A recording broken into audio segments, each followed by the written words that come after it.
On December 28th, 162 people boarded AirAsia Flight 8501 in Surabaya, Indonesia.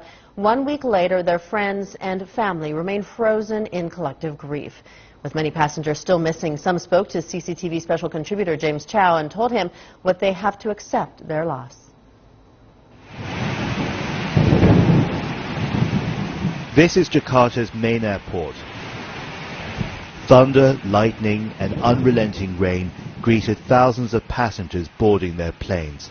While all of them had the victims of the AirAsia crash on their minds, a few also had them in their hearts. Some of my friends also go on I think from the news, from the internet. I feel sorry for them and my deepest condolences for them. If loss could be measured in numbers alone, the tragedy could hardly be greater for Pingky and his fiancée Angela. They both worship at the Mawar Sharon Church in Surabaya, which lost 46 of its members on the ill-fated flight. That was more than a quarter of the passengers on board. Many were headed to Singapore for the holidays. Now they fear for their own safety. I'll be lying if I say I'm not afraid, but this prayer I always pray when I'm traveling. I always pray for the salvation of the souls on the plane. I don't know what could happen on the plane, but miracles still exist.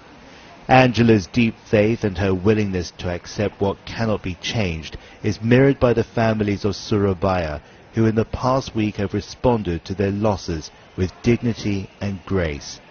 As we walked through the airport, we met another family who knew Kevin Sojipo, the Monash University student whose body was one of the first to be recovered and identified. For his friends, there is still no closure.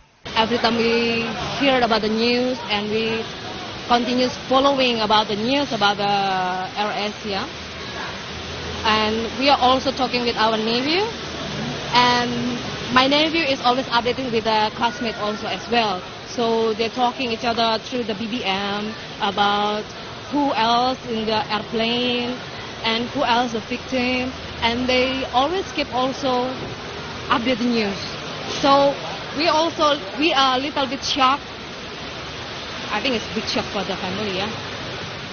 Even in this country of 250 million people, everyone seems to know someone untouched by the pain. It's not about 162 victims, but about 162 communities, 162 families, and 162 people who meant something special to somebody else.